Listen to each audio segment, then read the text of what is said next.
Pour son inauguration, la nouvelle Maison de la Francité de Bruxelles organisait des journées portes ouvertes pour faire connaître la diversité de ses activités au service de la créativité en français et de la promotion de la francophonie internationale. Ce que nous fêtons cette semaine-ci, c'est la réouverture de l'Hôtel L au grand public, donc un bâtiment classé qui a été rénové durant les 6 dernières années.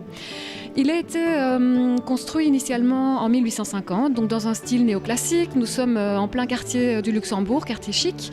Et en 1895, M. L acquiert le bâtiment et décide de l'agrandir et de le transformer en suivant la tendance de l'époque, donc l'Art nouveau.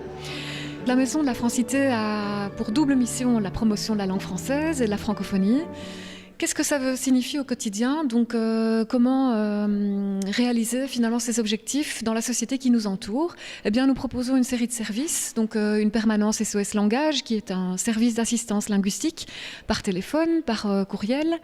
Nous proposons un concours de textes annuel. Donc, cette année, c'est sur le thème de Destination ailleurs, donc le thème fécond de la littérature de voyage, qui est une invitation à la création. Nous proposons également un lexique anglais-français pour donner les moyens aux personnes d'éviter les anglicismes. Nous avons une exposition annuelle aussi de jeux de langage. Donc la Maison de la Francité a pour expertise de posséder une collection de jeux de langage de plus de 300 exemplaires, donc qui se destine à la fois aux classes de maternelle, aux élèves de primaire, aux adultes et surtout aux apprenants de FLE et d'alphabétisation. Donc là, c'est vraiment une spécialité qu'on a développée.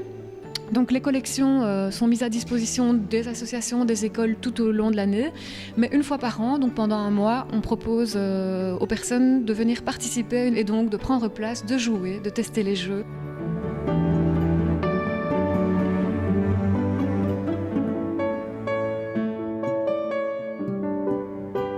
Parfois, je regarde une femme et je me dis que ce n'est plus une jeune fille.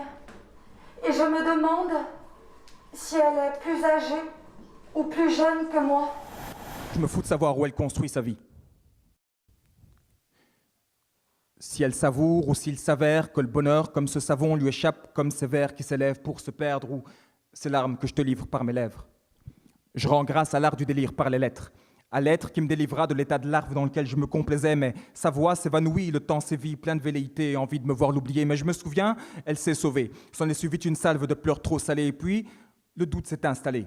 Ma vie, une suite de revers, de revoirs, de rives qui s'éloignent, de rêves qui s'enterrent, les yeux rivés sur hier, je ne savais plus où aller. L'atelier de ce matin se donnait dans le cadre de notre nouvelle association, donc qui est Cléa, compagnie de lecteurs et d'auteurs. Et notre objectif, c'est de permettre à des gens qui écrivent d'avoir leur premier regard extérieur.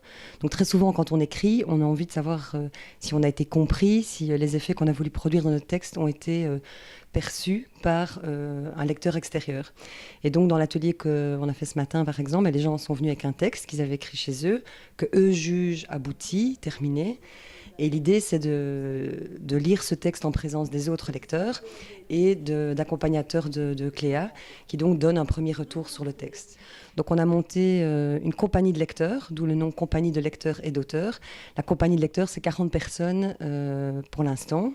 Ce sont tous des gens bénévoles, des lecteurs passionnés et bienveillants, et qui donc reçoivent des manuscrits qui nous sont soumis par les auteurs. Et par groupe de 3, ils relisent un manuscrit, rédigent une note de lecture, où ils remettent en fait leur avis.